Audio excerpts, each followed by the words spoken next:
Hello, welcome to another scary story that you can fall asleep to.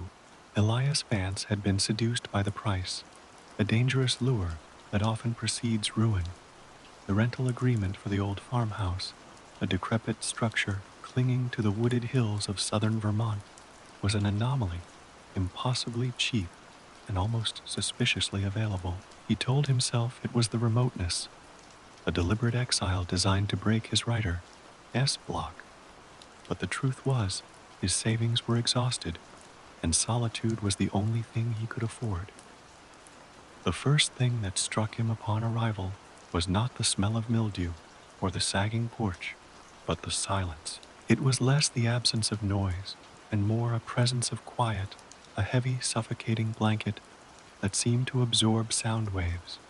It wasn't teeth the healthy, natural quiet of a deep forest. It was mute. Elias tried clapping his hands near the front door. The sound was flat, dull, failing to echo off the tall pines that crowded the property line. It made the hairs on his arms rise, a primal alarm system against an environment that felt fundamentally wrong. He dragged his few possessions, two boxes of books, a laptop, and a beat-up mattress inside the main living room. The house, built sometime in the 1920s, had once been painted a bright, optimistic yellow, now peeled away into strips of sun, bleached gray. Inside, the walls were an unnerving shade of institutional beige. After wrestling the mattress up a narrow, creaking stairwell to the master bedroom, Elias went back down to survey the two most critical areas, the basement and the attic.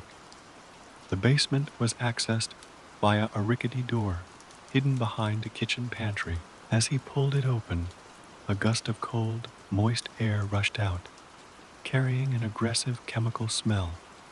Not ammonia, but something sharper, industrial, like chlorine mixed with old earth.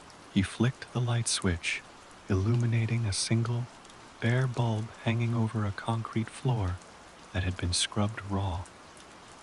The walls were uneven fieldstone, sweating perpetually. The source of the intense, clean smell was immediately clear. There were still faint white crystalline residues around the perimeter, suggesting someone had recently and violently bleached the entire space, perhaps multiple times. He also noticed a peculiar pattern of scuff marks near the far wall, where the furnace sat. They weren't shoe marks, but long, dragging abrasions that had been partially scrubbed out, too wide to be furniture. They looked, chillingly, like something heavy had been repeatedly hauled across the floor. He shut the door quickly, the smell too intense, the atmosphere too heavy with unpleasant history. The attic was better, if only because it was dry. The air was thick with the scent of sawdust, and dust motes dancing in the narrow slit of light from the single gable window. It was mostly empty save for cobwebs and the skeletal framing of the roof. But in the center, resting on the insulation, was a lone, anomalous object, a small, white shoebox. It was meticulously wrapped, not in festive paper, but in dozens of layers of silver duct tape, crisscrossing every seam and corner, creating a thick, metallic mummy. Elias approached it with a mounting sense of trespass. Why would someone go to such lengths to seal a shoebox, and then abandon it? Curiosity, the writer's fatal flaw, overpowered his instinct to leave it alone. He knelt and gently nudged it with his toe. It was heavier than it looked.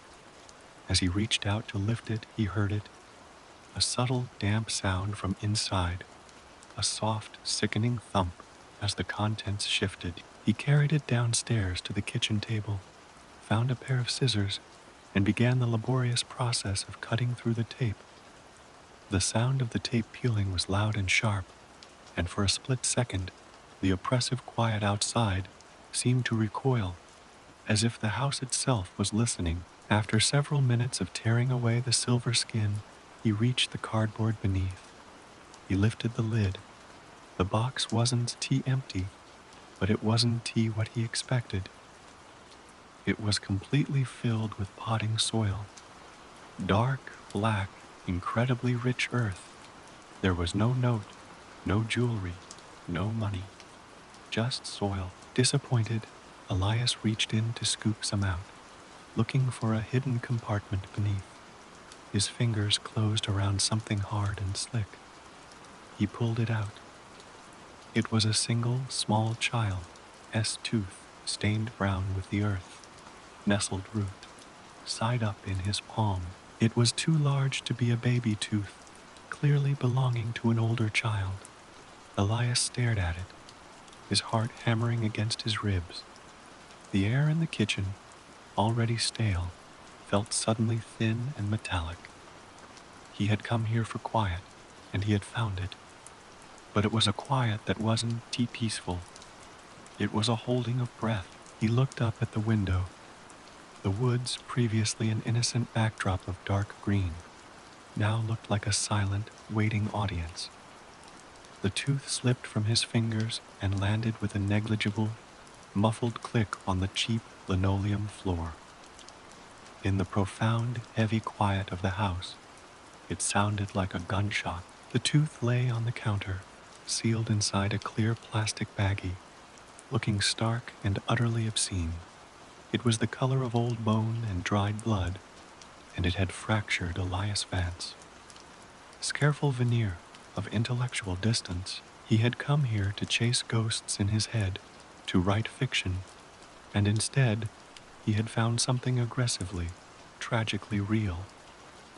His first action, before panic could fully paralyze him, was to search. He tossed the duct, taped shoebox and its contents, the rich black earth, into a heavy-duty trash bag, then scrubbed the kitchen table, the scissors, and his hands until the metallic chlorine smell from the basement finally masked the faint, earthy scent clinging to him. He found a local Vermont non-emergency police number online, dialing it, but froze before the first ring completed.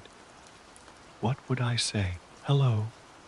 I just rented a shockingly cheap farmhouse, and I found a child's tooth buried in a duct, taped shoebox in the attic, but I don't know who it belongs to or when it got there. The sheer absurdity filtered through the lens of a local sheriff's department made his throat tighten. They would treat him like a desperate renter trying to break a lease, or worse, a lunatic. He had no proof of foul play, only a single ancient molar and a very bad feeling. He hung up, the silence of the house instantly rushing back to fill the void left by the dial tone. The realization of his utter isolation hit him like a physical blow. He was miles from the nearest neighbor. His cell phone displayed one bar, useless for reliable data or voice calls. The old landline was dead. He was alone with the tooth, the scrubbed basement, and the knowledge that the previous occupant had gone to immense, almost ritualistic lengths to conceal a small piece of human remains. Elias spent the early evening trying to impose order on the chaos. He made dinner, a can of soup, eaten standing up, and set up his laptop in the living room. The desk felt less like a workspace and more like a fortress. He tried to research the house, referencing the address with local property deeds and historical registries. All he found were oblique, generalized records, a former dairy farm, a history of seasonal rentals, a foreclosure 5 years prior. Nothing of note, no mention of tragedy or sudden disappearances. The house was an efficient eraser, swallowing its own history in the heavy, absorbent quiet. As the sun disappeared behind the high, close, set pines, casting the living room in long, unsettling shadows, the quality of the house silence changed. During the day, it was merely unnerving. At night, it felt active. It pressed on his eardrums, creating a low, internal ringing that sounded suspiciously like a whisper just on the edge of comprehension. Every shift of his weight on the old wooden chair, every tap of his fingers on the keyboard sounded enormous, an intrusive violation of the house, its imposed muteness. He abandoned his upstairs bedroom plans. The thought of sleeping directly over the chemically scoured basement, separated only by thin floorboards, was unbearable. He unfolded the sofa into a temporary bed in the living room, strategically positioning himself so he could see the front door, the kitchen entrance, and the narrow, darkened staircase simultaneously. He didn't T-lock the deadbolt. The thought of being trapped inside a suddenly aggressive house was worse than the possibility of an intruder. He lay there, fully dressed, the anxiety a cold, sharp object wedged beneath his ribs. The windows, large and single-paned, reflected the dim glow of his laptop screen and the anxious, hollow look in his eyes. Sometime after 2 a.m., the temperature dropped sharply and the house made a sound. It wasn't a creak or a groan or the wind. It was subtle, almost imperceptible against the ringing silence. But it was motion. It came from below, a faint, grating noise, the kind a rough, heavy object makes when it's being dragged slowly across a concrete floor.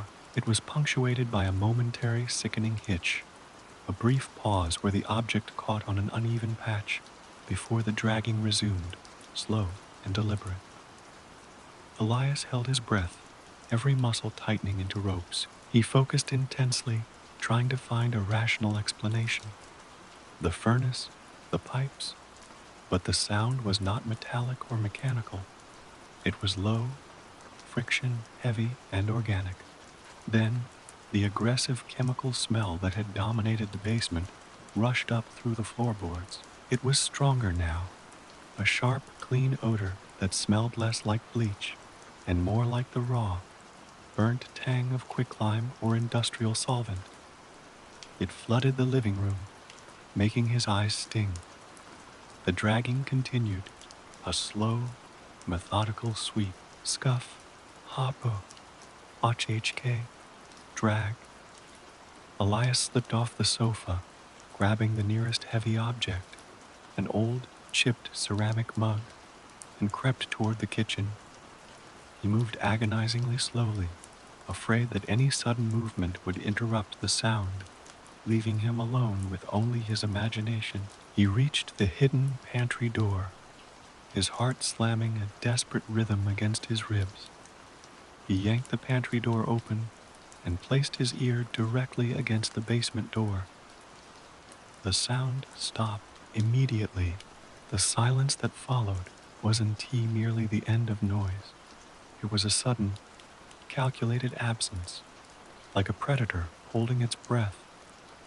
The oppressive quiet of the house returned, heavier, deeper, and profoundly attentive.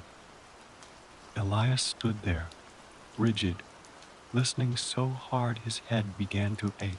He could smell the concentrated chemical stench and a new, fainter odor, something sickly, sweet like decaying meat masked by cheap perfume. He reached out a trembling hand and felt the door. It was cold, unnaturally so, like a refrigerator door left ajar. He didn't dare open it. He didn't need to see what was causing the dragging. The evidence was already on the floor, etched into the concrete beneath his feet.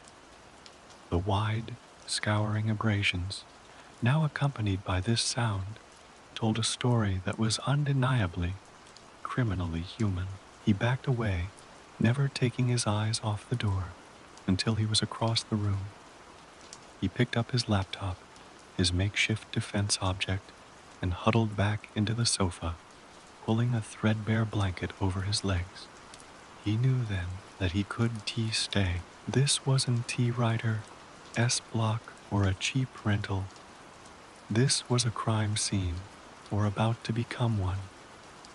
He had found not solitude, but a witness to a secret, He would leave at sunrise, but as he watched the dark silhouette of the basement door, a new sickening thought occurred to him, chilling him far more than the dragging sound itself. The quiet wasn't he protecting him. The house had simply gone silent when he listened, because the thing down there had realized it was no longer alone and was waiting patiently for him to forget. Elias settled in for the remainder of the night, knowing the silence was less about rest and more about hunting. Elias spent the remaining hours until dawn in a state of rigid, shivering alertness. He sat on the sofa, clutching his laptop like a talisman, his gaze permanently locked on the kitchen entrance and the low, dark shadow of the basement door. The smell of disinfectant, sickly, sweet and sharp, lingered in the air, a physical marker of the darkness that had moved beneath him. He didn't dare move, didn't dare move. Deeply, deeply, convinced that the slightest disturbance would reawaken the slow, sickening drag he had heard. Finally, the night began to dissolve. The black windows lightened into a bruised, milky gray. The world outside, previously a terrifying, soundless void, reluctantly began to admit the first sounds of life.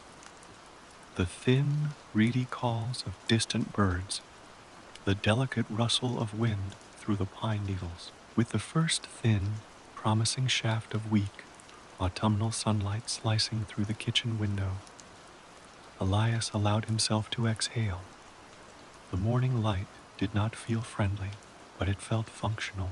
It peeled back the cloak of supernatural menace that night had draped over the house, revealing only a grubby, rundown rental. The basement door, which had felt like a portal to the abyss hours earlier, was just a thick, painted slab. He crept into the kitchen and put his hand on it. It was still unnaturally cold to the touch, but the immediate heart-stopping terror of the early morning hours was gone, replaced by a cold, practical fear. His plan was simple: get out, immediately. No calls, no confrontation, no curiosity. He packed with a desperate, chaotic speed, ignoring the books and most of his meager food supply. His priority was his car keys, his wallet, and his laptop, which contained his only communication link if he drove far enough, and his manuscript, the very reason he was here. Now utterly forgotten, the bagged tooth, wrapped in tissue, went into the deepest zippered pocket of his backpack. It was evidence, a morbid ticket out, and he wasn't leaving it behind for the house to swallow again. He slammed the trunk shut on the beat. Up sedan, a 10-year, old Toyota Corolla, reliable but low to the ground, and wholly unsuited for rough terrain. He didn't bother locking the front door. The house felt less like something that needed securing, and more like something that needed escaping. As he turned the key, the engine sputtered, caught, and then settled into a familiar, reassuring rumble. The sound was a joyous, loud violation of the quiet, and he pressed the gas too quickly, sending gravel spinning up behind him. The drive was frantic. He drove faster than the narrow, winding dirt track dictated, pushing the car over potholes and through ruts. Desperate to reach the paved state highway he remembered was just a few miles away. The oppressive, heavy silence of the property seemed to cling to his rear bumper, slowly peeling away as he gained distance. He watched the rearview mirror, half expecting to see a figure emerge from the trees, but the woods remained still, dark, and impenetrably silent. He rounded a hard, steep corner, the tires slipping slightly in the pine needles, and slammed on the brakes. In the middle of the narrow road, where it spanned a small stone culvert over a seasonal creek, lay an enormous, dead white oak. It had fallen across the path with shocking precision, its massive trunk nearly 4 feet in diameter at the base, resting perfectly on the edges of the track. effectively creating a natural barricade. The thick, gnarled limbs reached out like grasping hands, interlocking with the surrounding pines. Elias sat frozen for a moment, the car idling noisily, the smell of burnt clutch filling the cabin. This was not a small tree he could move. This was a monumental piece of lumber that required a chainsaw and heavy machinery. He killed the engine and got out, walking slowly toward the obstacle. The trunk was wet, covered in a black, slimy moss, and smelled intensely of decomposition and old earth. It looked as if it had been dead for years, its rot progressing slowly until the heavy rainfall, a few days prior, had finally destabilized the roots. It was an act of nature, random and unavoidable, but the timing, Elias thought, was a knife-edge coincidence that felt calculated. The tree hadn't just fallen across the road. It had landed perfectly to seal off the only vehicle access to the house. He walked into the dense, steep woods on the left side, searching for a bypass. The terrain was too rugged. Large moss-covered boulders and deep, clay-filled ravines made passage impossible for the car. On the right, the bank dropped sharply down to the dry creek bed. Even if he could somehow drag the logs out of the way, the wooden planking of the small culvert was crushed beneath the weight of the oak. The road was impassable. A wave of dizzying, absolute panic washed over him. He was truly physically trapped.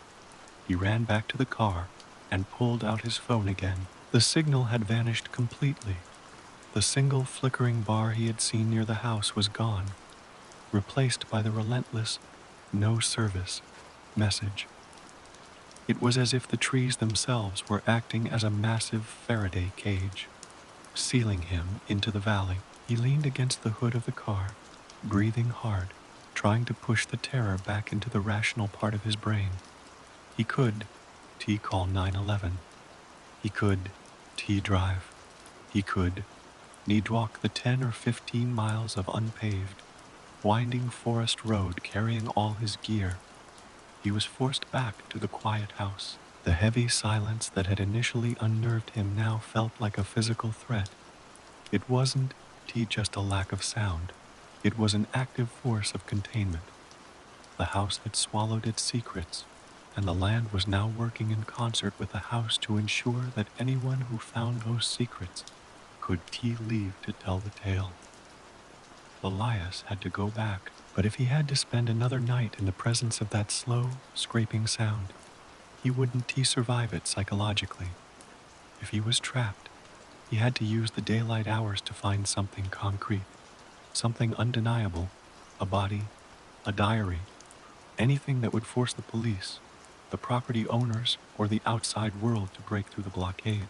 He got back into the car and drove slowly, reluctantly, back toward the farmhouse. The beige walls of the house seemed to loom larger, more welcoming in a sinister way, waiting for him. The first hour of freedom had ended in a failure that felt suspiciously like sabotage. He parked the car, leaving the keys in the ignition and the door unlocked. He looked at his watch, 9:15 a.m. He had, at best, 8 hours of adequate sunlight, and the only place left to look, the only place that held the answers to the truth and the quiet, was the basement that smelled of bleach and held the distinct echo of a dragging weight. Elias Vance, the blocked writer, picked up the ceramic mug from the passenger seat, took a shaky breath, and walked toward the kitchen. He was no longer trying to write a horror story. He was starring in one, and the first act required him to descend. The return was worse than the initial arrival.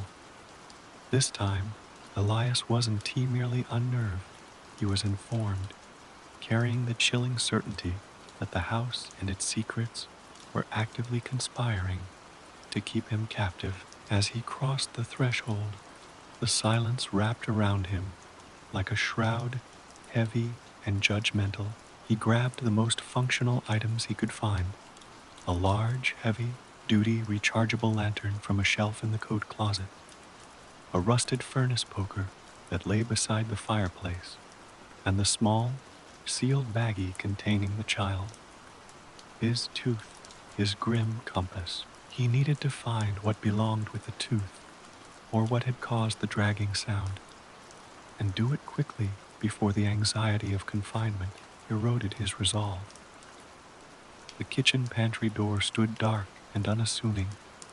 When he pulled it open, the basement door, a heavier, sturdier thing than he remembered, stared back. He could still smell the stagnant, sterile chemical odor. Taking a breath that did nothing to calm the violent tremor in his hands, Elias flipped the switch. The single, bare bulb overhead flickered once, hummed loudly in defiance of the quiet, and then cast the small, underground room in harsh, yellowish light. The first impression of the basement, even in the morning sun, was that it was a place of work, not storage. The fieldstone walls were damp, but the concrete floor was meticulously, aggressively clean. The white, crystalline residue Ed noticed yesterday was still visible, especially in the corners where the floor met the walls, confirming the recent, violent application of an industrial cleanser. The space felt less like a cellar and more like an operating theater that had undergone a hasty, desperate decontamination.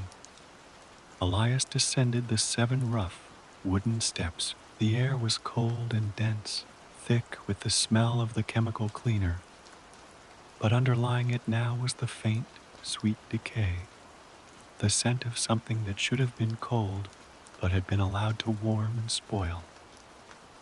He focused on the scuff marks. They were indeed wide, shallow, and long, concentrated near the back wall, where the oil furnace and the hot water heater sat amidst a jumble of discarded copper, piping, and old insulation bats. The pattern was repetitive, radiating out from a central point, suggesting something had been repeatedly dragged to that spot, and then perhaps dragged away, only to be dragged back again.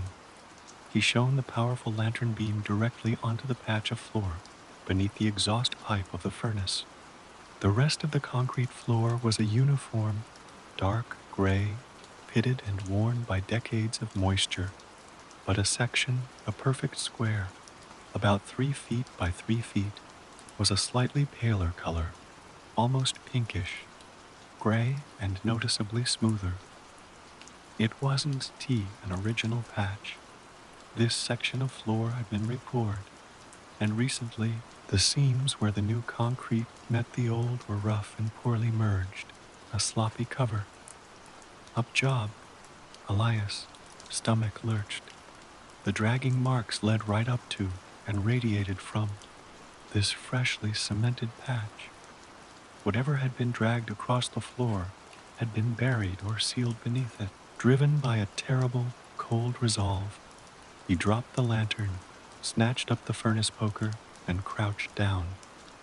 He slid the pointed end of the poker into the seam, separating the old, dark concrete from the new, pale patch. It went in easily. The new concrete was thin, less than an inch deep in the seam, suggesting a rapid job done in panic, or perhaps to conceal only a surface, level excavation. He wedged the poker deep and began to lever it up. The sound was a loud, horrifying crack that echoed painfully in the silent house. It didn't sound like breaking stone. It sounded like breaking a seal, with a grating screech. The surface layer of concrete fragmented and lifted. Elias threw the poker aside and grabbed a large chunk, tearing it away. The smell hit him immediately, violent and overwhelming. The sickly, sweet odor of decay, now mixed with the rich, unmistakable scent of the dark, black potting soil from the shoebox. Beneath the thin concrete slab was not the original cellar dirt, but a loose, thick layer of the unnatural, rich black earth. The patch hadn't been laid to conceal a substructure. It had been laid to conceal a shallow grave or a holding place. He dropped to his knees, ignoring the dirt and the stinging odor, and began scooping away the soil with frantic handfuls. The dirt was damp and cold, like the inside of a coffin. After only a few inches of frantic digging, his fingers brushed against something soft and yielding, yet distinctly formed. He pulled his hands away, shining the lantern beam down into the hole. He didn't find bones or limbs or a skull. He found fabric, specifically a large, thick, heavy, duty plastic tarpaulin folded tightly around a large, bulky shape and secured with dozens of strands of heavy nylon rope tied with complex nautical knots. It was the source of the dragging sound, not a body, but a carefully wrapped package. The package that was constantly being dragged out and back again, perhaps for terrible, unknown reasons. The tarpaulin was old and stiff. He reached for a corner and saw that the thick fabric was not only wrapped, but stitched closed with heavy, gauge fishing line, creating a robust, almost waterproof seal. It was an enormous sealed container of horror, buried inches beneath the foundation. As he stared at the immense effort taken to conceal this package, Elias suddenly noticed something else, just at the edge of the light. Tucked under the seam of the old concrete, pressed right against the stone wall, was a small leather, bound notebook. It was damp, its cover warped, but miraculously intact. He snatched it up, wiping the thick soil off the cover. His fingers recognized the material immediately. It was the distinctive, heavy, expensive leather of a surgeon's journal. Elias didn't open it. He didn't need to. The sheer terror of the tarpaulin, the smell, the tooth, and the discovery of a surgical journal in a house designed to silence its crimes was enough. He held the book, the only tangible proof he had, and scrambled back up the stairs, the sound of his own ragged breath drowning out the silent screaming of the house. He knew now that the quiet wasn't silence. It was an atmosphere of total, deliberate secrecy. Elias scrambled up the cellar steps, slamming the heavy wooden door behind him with a force that rattled the cutlery in the kitchen drawers. He leaned against the wall, chest heaving, trying to filter the chemical sting of the basement air out of his lungs. He was no longer a writer seeking inspiration. He was a terrified custodian of evidence. He had a child's tooth, a shallow grave, a sealed human-sized package, and now a small leather-bound book with the heavy, unsettling weight of a confession. He didn't trust the basement door lock, so he dragged the kitchen table across the floor and wedged it against the pantry opening, creating a physical barrier that was entirely useless, but psychologically necessary. He retreated to the living room, seeking the most light. He ignored his laptop and the coffee maker, all useless tools of a life he no longer occupied. He placed the leather journal on the coffee table, pulled his chair close, and stared at the front cover. It was bound in thick, expensive black leather, the edges rubbed smooth with handling. Embossed in fading gold script on the spine were the initials. Art. He opened the cover. The first page bore a meticulous inscription in elegant, looping cursive, Art Horn, Maryland Private Research Journal, The Study of Quietude, 1987, 1987. Over 3 decades ago, the Dr. Elias realized was not the previous tenant. He was the ghost who had never left. The early entries were densely written, surprisingly lucid and terrifyingly clinical. Dr. Thorne wrote about his disillusionment with conventional neurology, arguing that the medical community feared true silence. He theorized that human consciousness was an unnatural state, a violent interruption of true serenity. Entry, the 14th of July, 1987. The fear of death is the fear of stasis, but true horror is not the cessation of life. It is the cessation of sensation while the machinery persists. If the mind can be reduced to an unfeeling organ, what remains? Pure quiet. The early experiments involved animals, detailing the surgical severing of the neural pathways related to pain and fear response, all under heavy chemical suppression. The tone quickly darkened as Thorne began his next phase, casually referring to human specimens and the necessity of complete isolation. A necessity Elias now understood, perfectly met by this remote farmhouse. He flipped pages until he found an entry that made the blood drain from his face. Dated the 3rd of September, 1989. Entry the 3rd of September, 1989. Specimen 3. Male approximate age 7. Proved challenging due to its size and resilience. The initial chemical intervention was incomplete, retaining a basic involuntary grip reflex. We discovered that in this state of artificially induced neurological quiet, the specimen requires periodic external stimulus to maintain vital function. The body, denied sensory input, must be physically reminded to breathe. I estimate a full recovery to stasis will take weeks, but until then, it must be contained. Elias' gaze snapped to the small plastic baggie containing the child. S2. Specimen 3 was a child. The tooth belonged to the specimen, and the basic involuntary grip reflex was not a grip, but the dragging sound he had heard in the night.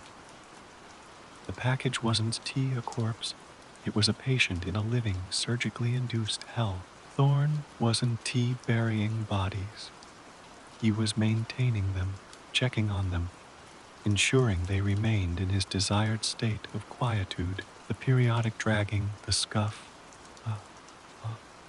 Ochiach cage. Drag, he heard, was the doctor, or someone else, moving the specimen perhaps to feed it, perhaps just to ensure the body, us systems hadn't failed. A later entry, the 15th of October, 1989, provided a cold final detail. Entry, the 15th of October, 1989. The specimen has been transferred to the casket, triple, lined canvas, pitch, sealed, and buried directly beneath the hearth. Its existence remains solely dependent upon the integrity of the containment. The quiet is absolute. I leave the house now, my work complete, but the lab must remain clean and ready for future applications. The casket is safe. Let no sound disturb the quiet. Elias dropped the journal. His hands were shaking too violently to hold it. Buried beneath the hearth.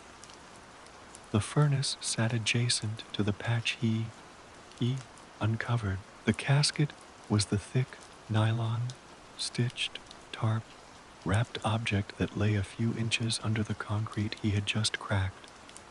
Thorne had called the package the casket and referred to it as safe, but the entry dated 4 months later, February 1990, shattered that assurance. Entry, the 2nd of February 1990. A terrible miscalculation. I returned to check on the casket today. The dragging reflex has intensified. The specimen is not quiet. It is trapped, paralyzed, and moving only its core weight. The sound is an auditory projection of its conscious terror. A sound of quiet that is infinitely louder than any scream. I must leave again. I cannot risk the exposure. I have left the key to the basement lock with the local caretaker, disguised as a utility key, and informed him the sub-floor requires periodic chemical cleansing to stabilize the foundation. He will unknowingly maintain the environment until I return.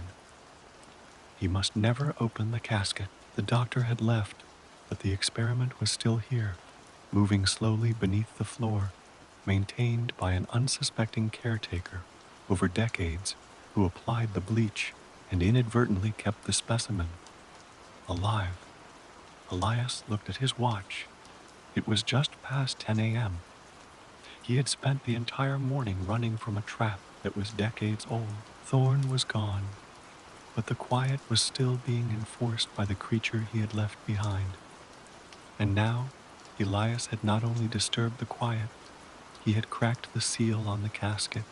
Shallow grave. He had introduced the sound of his own breathing, his own frantic movements, and his own terror into a chamber designed for pure, unfeeling stasis. He had heard the dragging last night. The question was, if the thing was alive.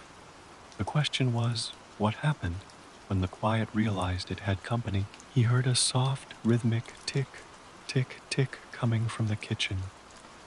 It was too regular to be the house settling, and too sharp to be natural. It was coming from the vicinity of the pantry door, where he had wedged the table. He didn't move. He knew, with absolute certainty, that the thing in the casket wasn't dragging anymore. It was prying. The sound of quiet was not just terror, it was effort. The tick, tick, tick at the kitchen door was the sound of a countdown. It was measured and deliberate, a mechanical insistence that was far more terrifying than the previous night. Slow, fleshy drag. It was the sound of something calculating the pressure points, testing the barricade, confirming that the seal Elias had cracked could now be peeled entirely back. Elias snatched the surgical journal and the small plastic bag with the tooth, shoving them deep into his jeans pocket.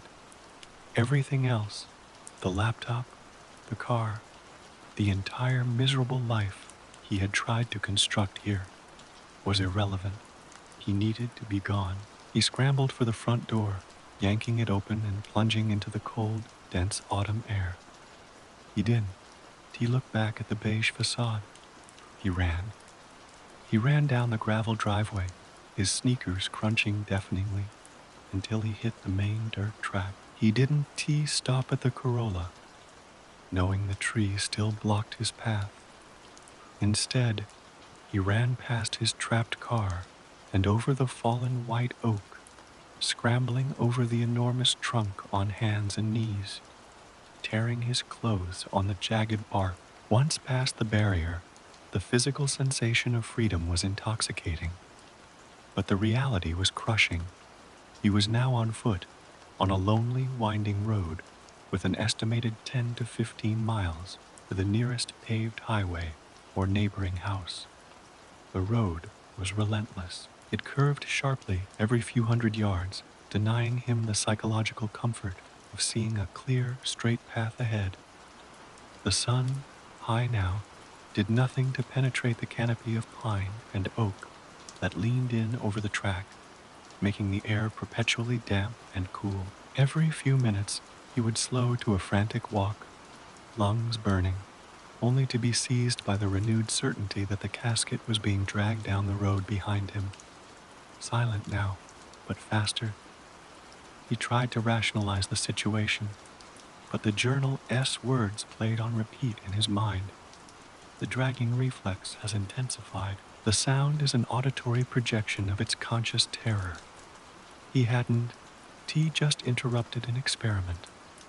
He had roused a decades-long prisoner who was now likely starving, furious, and aware of the one person who could stop its suffering or become its new caretaker.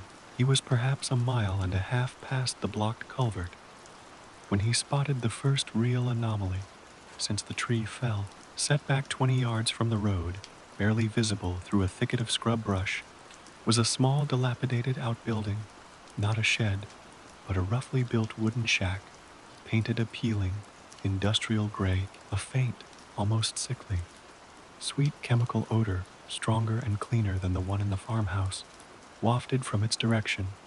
Elias stopped, leaning against a tree, his heart hammering against his ribs. This wasn't part of the farmhouse property map. This was outside the main boundary, positioned exactly where a local caretaker might wait or store supplies. His terror warred with his need for evidence and an explanation. If he ran, he might escape. If he investigated, he might find a phone, or better, the key mentioned by Dr. Thorne, the utility key, left with the caretaker, driven by the need to understand the mechanism of his containment. Elias forced his aching legs toward the shaft. The chemical smell intensified, making his eyes water. The door was ajar, hanging crookedly on a single rusted hinge inside. The single room shack was austere and shockingly well organized. It was not a storage shed for tools. It was a chemical depot. Stacked neatly against one wall were dozens of 5-gallon jugs of industrial strength bleach and caustic floor cleaner, the very same chemicals that had coated the farmhouse basement. Beside them was a heavy-duty commercial floor scrubber, its tank still smelling acridly of residue. The caretaker wasn't maintaining a foundation. He was performing a ritualistic, chemically induced sterilization, just as Dr. Thorne had instructed. He was unknowingly perpetuating the life support system of the casket. On a workbench, beneath a single, dirty window, sat the proof. There was a clipboard with faded invoices for the chemical supplies, all addressed to the former property owner. Beside it, hanging from a tarnished brass hook, was a single, unmarked, oddly shaped key, heavy, with a long, narrow shaft. Unlike any standard house key, as Elias reached for the key, a final chilling detail caught his eye. Scrawled on a calendar hanging above the desk, next to the date for the 28th of October, 3 days ago, were 2 words in bold black marker: feed and clean. The date was circled twice. The caretaker had been here recently, and then he heard it.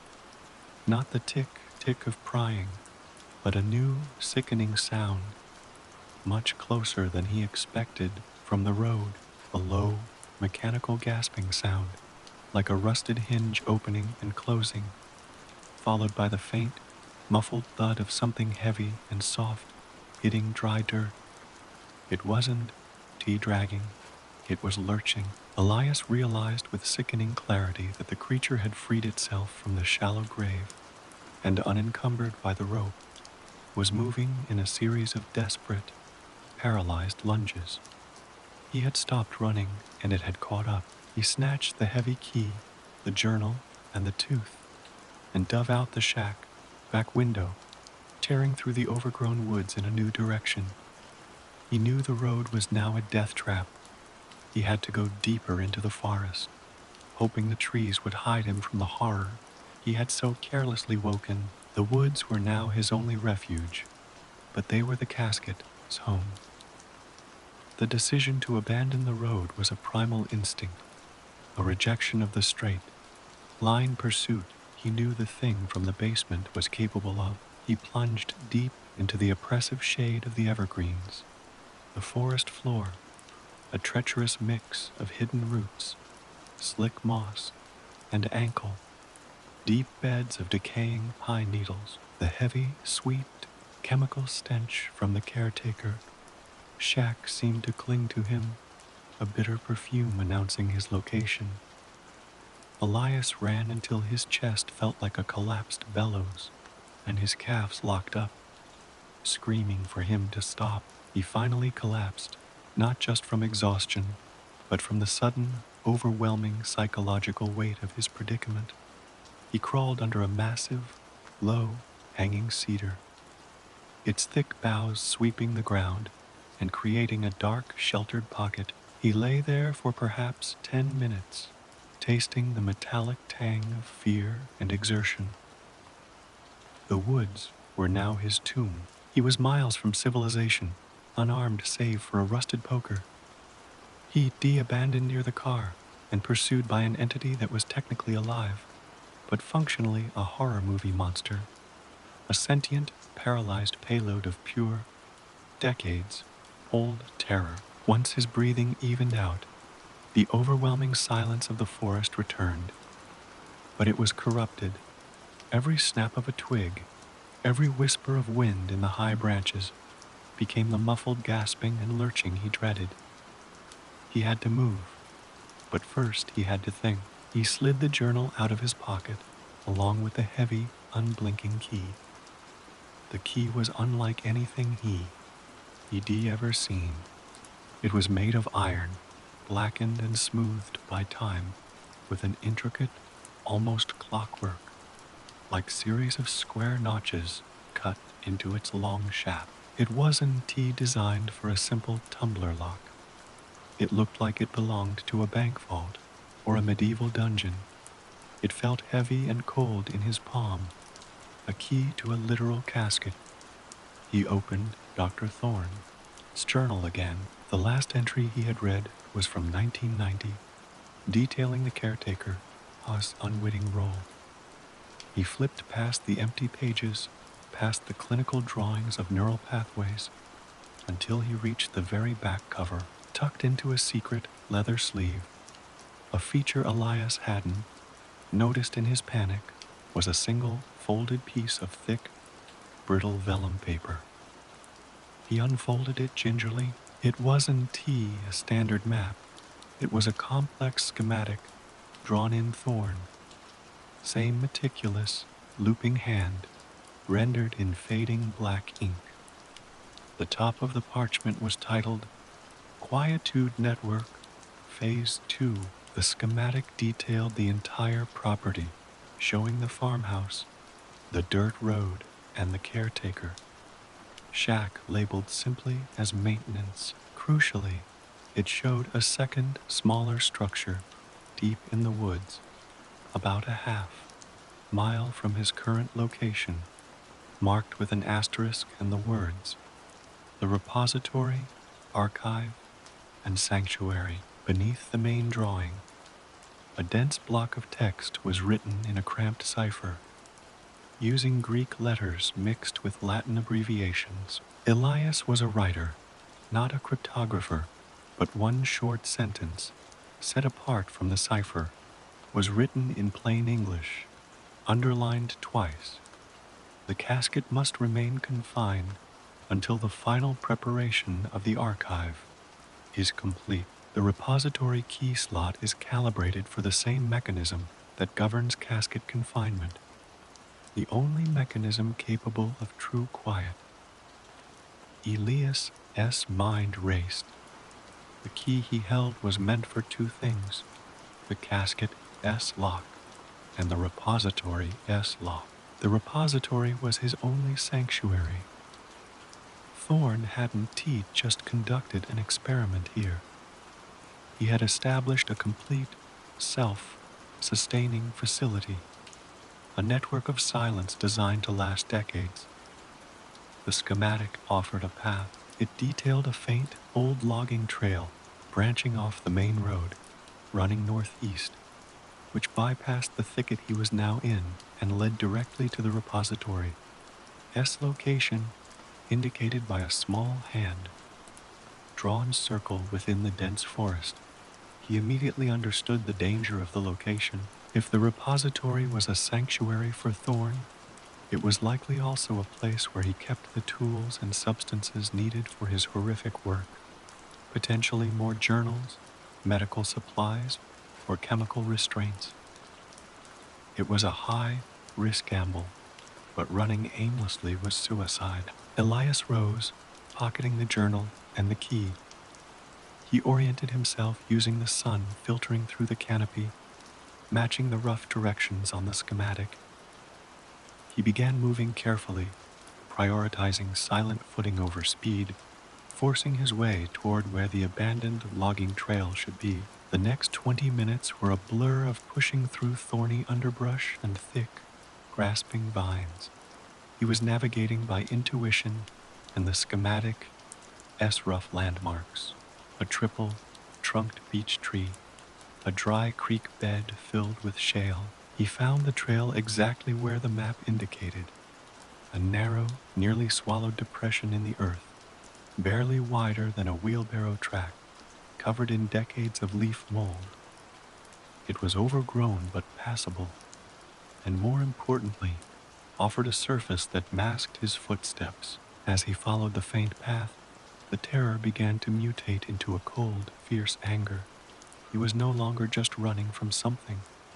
He was running toward the truth, toward the man who had authored this nightmare.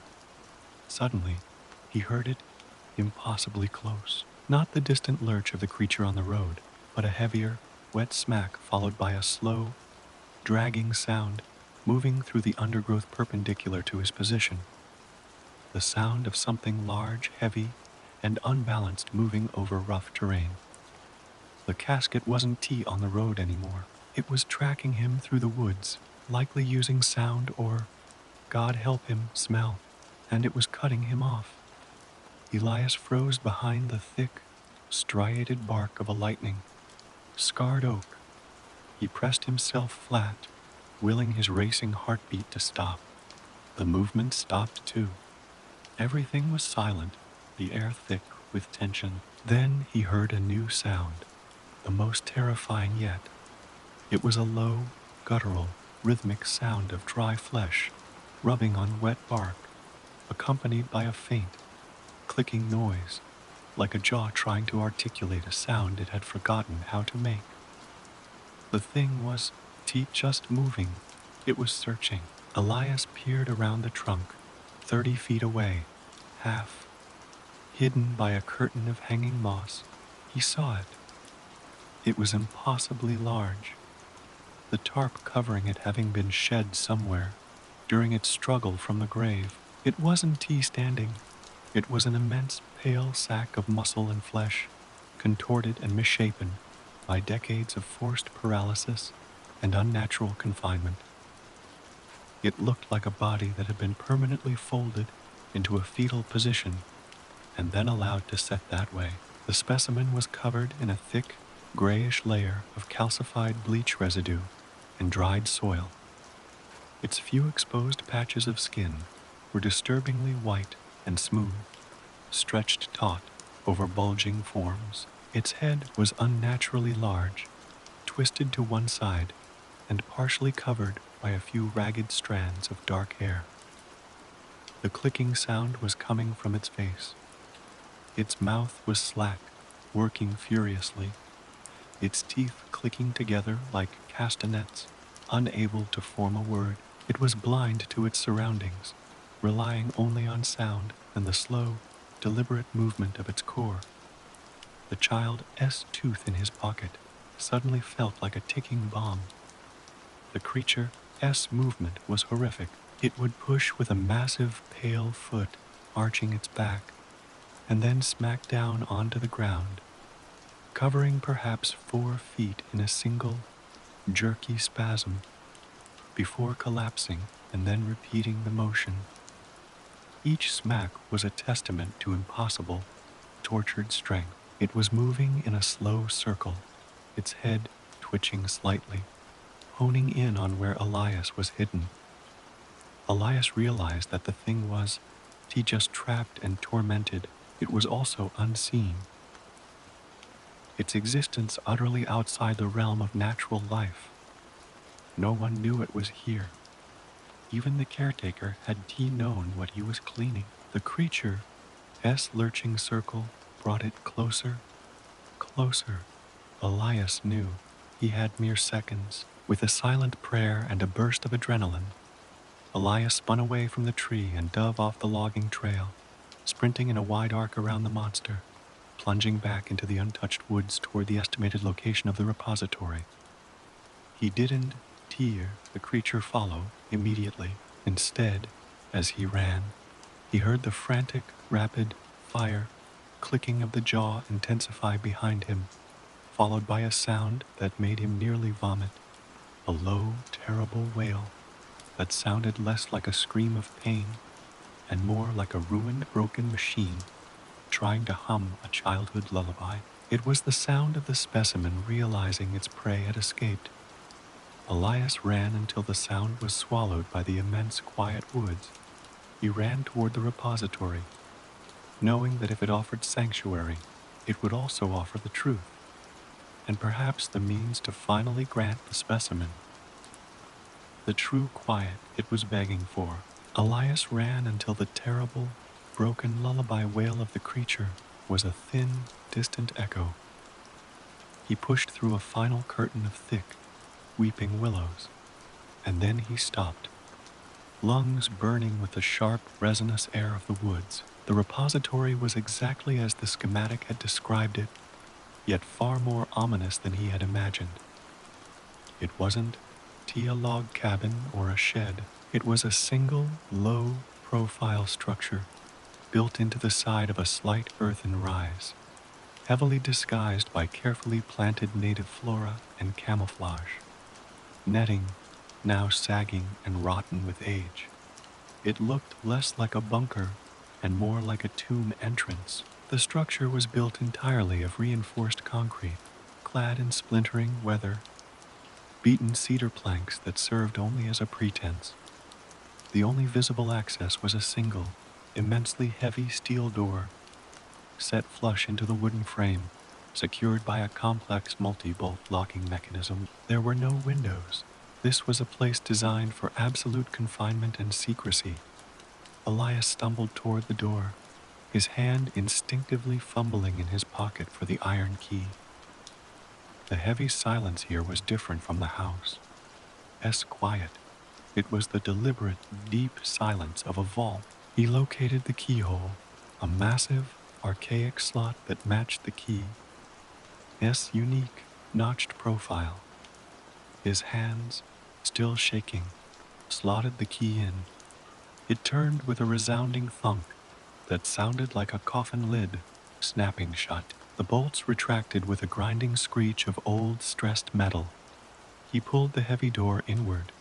A blast of cold, dry air hit him, carrying the sterile chemical smell of old formaldehyde and ozone.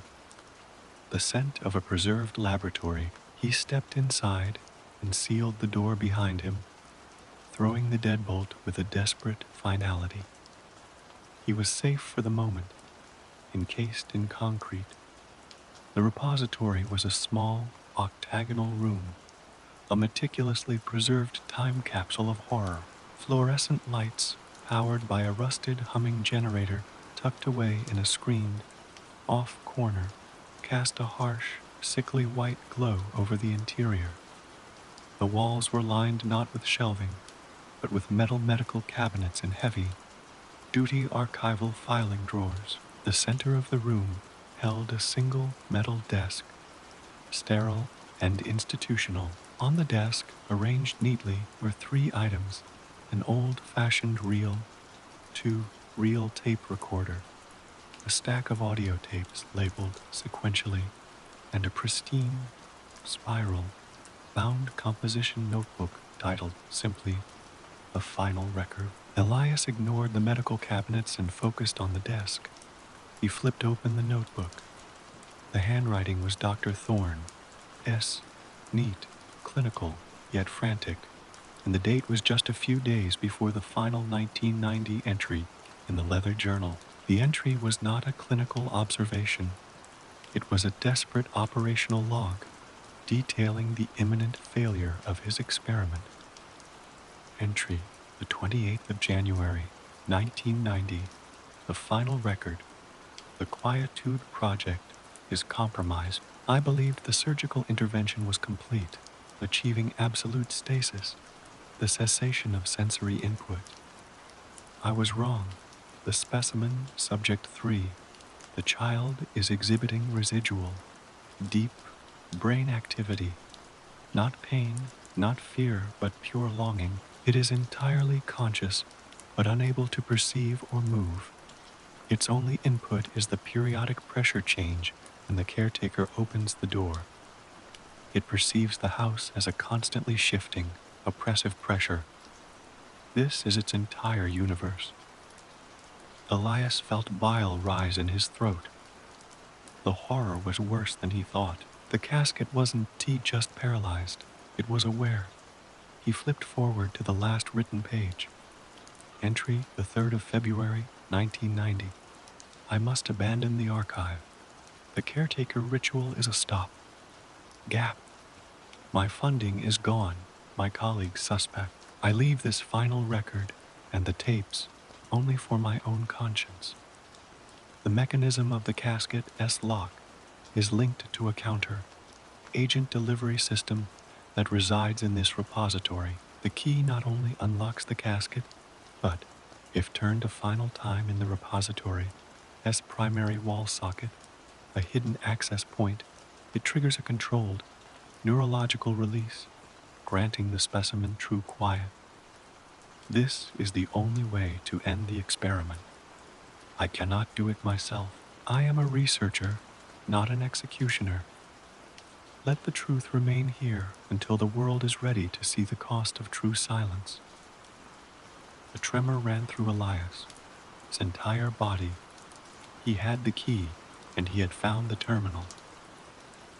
Dr. Thorne had built a system for cleanup, but lacked the courage to use it. The primary wall socket was not immediately visible, but the wall behind the desk looked too thick, too uniform. He noticed a single thin seam in the concrete near the floor, almost perfectly masked by the paint. He knelt down and pushed against the section with a metallic scrape. A small circular steel plate, like the face of a safe, swung inward. Inside was a key slot, identical to the one on the main door. This was the mechanism. This was the true quiet terminal. He held the heavy iron key over the slot, his thumb brushing the rough steel. He had the power to end the horror and release the suffering child. But the entry had mentioned a counter, agent delivery system. What if the system was unstable after 30 years?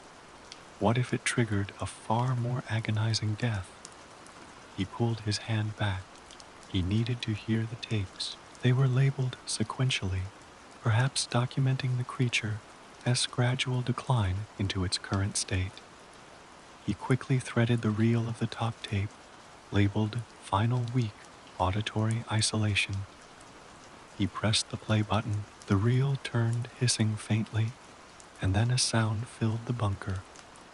The sound of the casket disenvironment in 1990.